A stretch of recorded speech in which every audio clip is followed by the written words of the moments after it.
हरियाणा विधानसभा के अधिकारियों और कर्मचारियों का 2 दिवसीय प्रशिक्षण शिविर वीरवार को संपन्न हो गया है। हरियाणा के मुख्यमंत्री नायब सिंह सैनी ने इस शिविर का बुधवार को उद्घाटन किया था। 2 दिवसीय शिविर में लोकसभा की संस्था प्राइड की तरफ से हरियाणा विधानसभा के अधिकारियों और कर्मचारियों को विधायी कामकाज को लेकर प्रशिक्षण दिया गया है। प्रशिक्षण शिविर के संपन्न होने के बाद हरियाणा विधानसभा के अध्यक्ष हरविंदर कल्याण ने प्रेस कॉन्फ्रेंस की। हरविंदर कल्याण ने कहा कि 2 दिवसीय अधिकारियों और कर्मचारियों का प्रशिक्षण शिविर काफी सफल रहा है। स्पीकर ने कहा कि लोकसभा के अध्यक्ष ओम बिरला और साथ ही प्राइड की टीम के अधिकारियों का वो धन्यवाद व्यक्त करते हैं। हरविंदर कल्याण ने कहा कि इस तरीके के प्रशिक्षण शिविर होने से अधिकारियों और कर्मचारियों में कार्यदक्षता बढ़ती है, जिससे विधायी कामकाज को और बेहतर करने में बल मिलता है। इसके अलावा विधानसभा के अध्यक्ष हरविंदर कल्याण ने कहा कि बजट सत्र फरवरी में शुरू होगा और इसको लेकर हरियाणा का विधानसभा सचिवालय पूरी तरह से तैयार है। स्पीकर ने कहा कि बजट सत्र से पहले 2 दिवसीय विधायकों का भी प्रशिक्षण शिविर करवाए जाने की तैयारी की जा रही है। हरविंदर कल्याण ने कहा कि इस प्रशिक्षण शिविर में लोकसभा के अध्यक्ष ओम बिरला पहुंचे, इसके लिए उन्हें निमंत्रण दिया गया है और उम्मीद है कि वो इस प्रशिक्षण शिविर में शामिल होंगे। काबिले गौर है कि अब हरियाणा विधानसभा का जो बजट सत्र है वो फरवरी में प्रस्तावित है। ऐसे में उससे पहले 2 दिवसीय विधायकों का प्रशिक्षण शिविर जल्द आयोजित किया जा सकता है।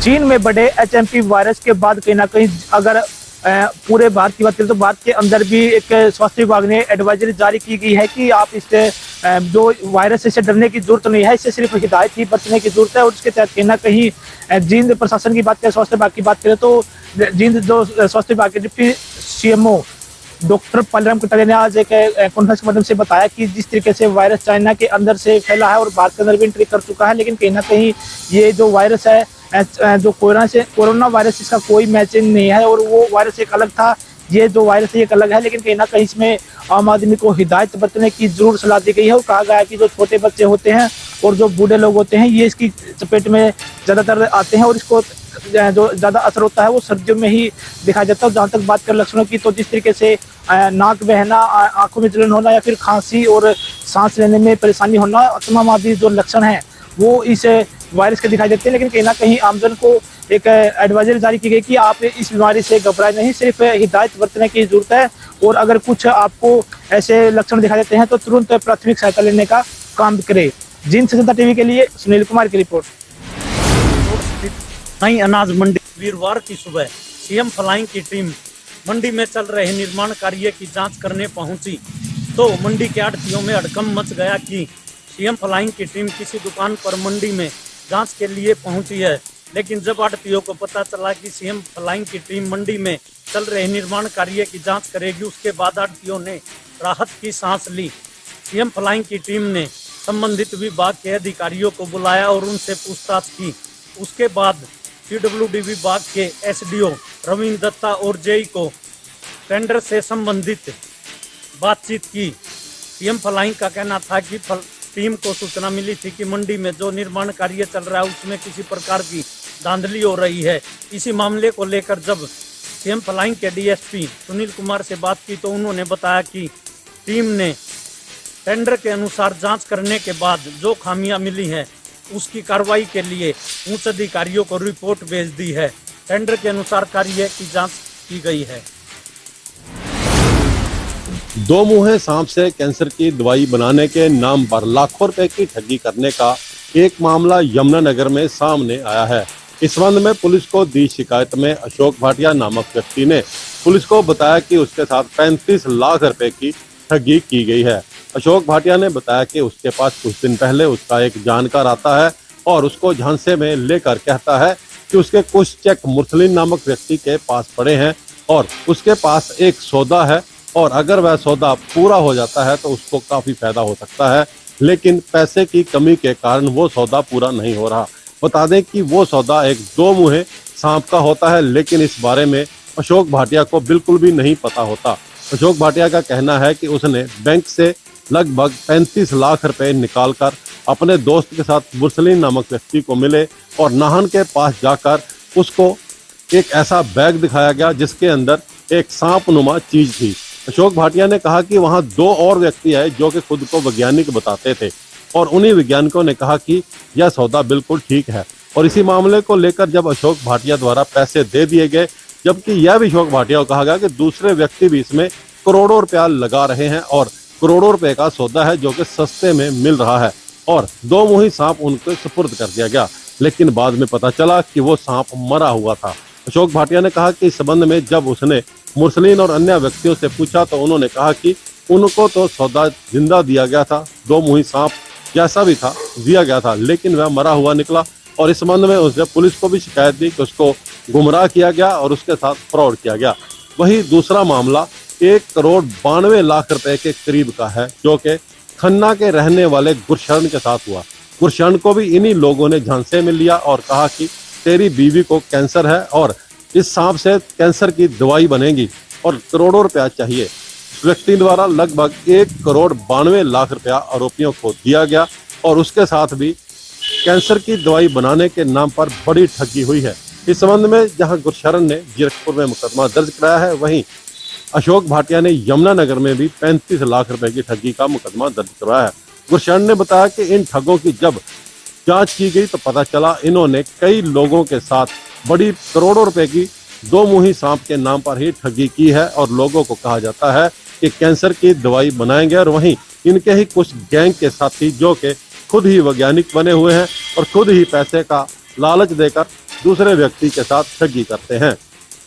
बता दें कि पुलिस द्वारा लगातार लोगों को ठगों से और ठगी से बचने के कई तरह के प्रयास किए जाते हैं। लोगों को बताया जाता है कि ठगों के झांसे में ना आए, लेकिन फिर भी ठग नए नए तरीके अपनाकर लोगों को अपनी ठगी का शिकार बना ही लेते हैं।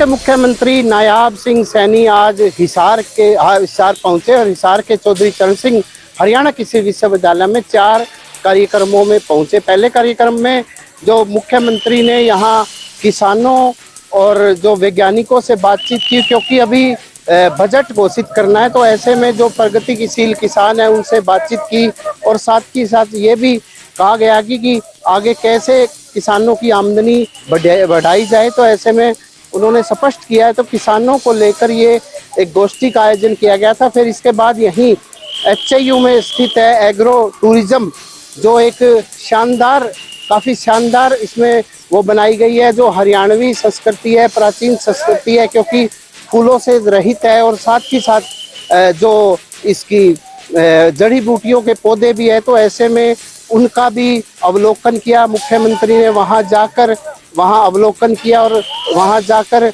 निरीक्षण करके वहाँ की जानकारी ली। और उन्होंने कहा कि जो आने वाले समय में, क्योंकि बच्चे पिज्जा की ओर ज़्यादा अग्रसर हो रहे हैं, तो ऐसे में मोटा भोजन खाना चाहिए। और साथ ही साथ उन्होंने यह भी आह्वान किया किसानों को लेकर वो लगातार और उनकी सरकार अग्रसित है। प्रवीण कुमार, हिसार। बल्लावड़ के सेक्टर 62 आसियाने के पास बीते रोज एक व्यक्ति का शव मिलने से इलाके में हड़कंप मच गया। दरअसल आपको बता दें, जो शव मिला वो दीपक नाम के व्यक्ति का था, जिसकी उम्र करीब 26 साल बताई गई। परिजनों के मुताबिक दीपक बीते 16 दिसंबर को घर से लापता हुआ था, जिसकी शिकायत पुलिस को दी गई थी। लगातार थाने के चक्कर परिवार जो है वो काटता रहा, परंतु पुलिस दीपक को ढूंढने में असमर्थ रही। 22 दिनों बाद दीपक की डेड बॉडी झाड़ियों में सेक्टर 62 आसियानों के पास मिली और ऐसे में सूचना के बाद मौके पर पहुंची पुलिस टीम, जो कहीं ना कहीं जो है वो दीपक को ढूंढने में असमर्थ थी, उसने जो है वो बॉडी को कब्जे में लेकर पोस्टमार्टम के लिए जो है वो सिविल अस्पताल भिजवा दिया। फिलहाल परिवार के लोग इस बात से नाराज हैं कि 22 दिनों तक पुलिस ने दीपक को नहीं खोजा और आखिरकार नतीजा ये रहा कि दीपक की हत्या कर दी गई। हत्या भी निर्मम तरीके से की गई थी, क्योंकि दीपक के हाथ और पैर की उंगलियां तक गायब थी। फिलहाल परिवार के लोग आरोपियों को अरेस्ट करने और उनके खिलाफ सख्त कार्रवाई करने की मांग कर रहे हैं। वहीं पुलिस का कहना है कि जल्द से जल्द आरोपियों को गिरफ्तार कर सलाखों के पीछे भेजा जाएगा। इस पूरे मामले में करीब 12 लोगों के नाम दिए गए हैं, जिन्हें पुलिस को जल्द से जल्द गिरफ्तार करना है। फरीदाबाद से जनता टीवी के लिए मुकेश राजपूत। देर रात को एक अज्ञात वाहन की चपेट में आने के चलते एक बाइक सवार की मौत हो गई। मृतक का नाम मनदीप बताया जा रहा है, जो सिंघवा खास का रहने वाला था। मृतक के परिजनों ने बताया कि देर रात को मनदीप अपने घर से बाइक पर सवार होकर अपने खेतों में पानी लगाने के लिए निकला था। इसी दौरान किसी अज्ञात वाहन की चपेट में आने से उसकी मृत्यु हो गई। वो अपने खेतों में पानी लगाने के लिए जैसे ही घर से निकला था तो इसी दौरान पिपला पुल के पास अज्ञात वाहन की चपेट में आ गया, जिसके कारण उसकी मौत हो गई। आसपास के लोगों ने आनंद फानन में उसे झांसी के नागरिक अस्पताल पहुंचाया, जिसके बाद जहां डॉक्टरों ने उसे मृत घोषित कर दिया। फिलहाल मामले में पुलिस को सूचित कर दिया गया है। पुलिस ने मृतक के परिजनों की शिकायत पर अज्ञात वाहन के खिलाफ मामला दर्ज कर जांच शुरू कर दी है। जनता टीवी के लिए झांसी से मनराज सिंह। गुरुग्राम में सड़क दुर्घटनाओं को रोकने के लिए गुरुग्राम पुलिस द्वारा वाहन चालकों को जागरूक किया जा रहा है। गुरुग्राम में सभी कमर्शियल वाहनों पर रिफ्लेक्टर चेक किए जा रहे हैं। जिस भी वाहन पर रिफ्लेक्टर नहीं है उस पर रिफ्लेक्टर लगाए जा रहे हैं। गुरुग्राम में ठंड के कारण पिछले कई दिनों से कोहरा जो है वो देखने को मिल रहा है और वहीं कोहरे के चलते दुर्घटना जो है वो ना हो, इसको लेकर सभी वाहन चालकों को जागरूक किया जा रहा है। उनकी गाड़ियों पर रिफ्लेक्टर चेक किए जा रहे हैं। वहीं साथ ही साथ मौसम विभाग का भी ये कहना है कि आने वाले दिनों में ठंड जो है वो बढ़ेगी, कोहरा जो है वो होगा और ऐसे में दुर्घटना ना हो, इसको लेकर वाहन चालकों को चेक किया जा रहा है गुरुग्राम पुलिस द्वारा। वहीं गुरुग्राम पुलिस द्वारा लोगों से भी अपील की है कि नियमों का पालन करते हुए ही गाड़ी चलाएं।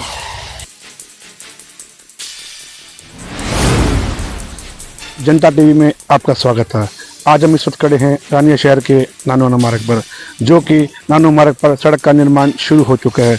जो कि कुछ दिन पहले 3 तारीख को हमने एक मामला उठाया था जिसमें सड़क का निर्माण शुरू नहीं हुआ था, जिसमें निर्माण नहीं शुरू होने के कारण दुकानदारों और व्यवहारगिरों को काफ़ी दिक्कतों का सामना करना पड़ रहा था। जो कि जनता टीवी ने एक मुद्दा उठाया था। मुद्दा उठाने के बाद ठेकेदार ने भी अपना काम का शुरू कर चुका है। तस्वीरों के माध्यम से देख रहे हैं कि दूर दूर तक ठेकेदार अपना काम शुरू कर रहा है, जिसमें यातायात प्रभारियों को जब काफ़ी रात की सांस ली है और दुकानदारों ने भी रात की सांस ली है। और दुकानदारों का ये कहना है कि जनता टीवी चैनल अपने देश विदेश के मुद्दे चैनल जोरों से उठाता है और ये जनता की आवाज़ उठाता है। अब ये देखना होगा कि ठेकेदार अपना कब्जा काम लंबा चली करता है, जबकि यहाँ पर सड़क न बनने के कारण यहाँ पर पानी इकट्ठा काफ़ी हो जाता था, जिसमें दिक्कत काफ़ी सामना करना पड़ता था। जो कि सड़क बनने से अब दुकानदारों ने रात की सांस ली है और उन्होंने जनता टीवी चैनल का धन्यवाद किया है। कैमरा पर्सन अंकित कुमार के साथ जनता टीवी अमर बांसर की रिपोर्ट।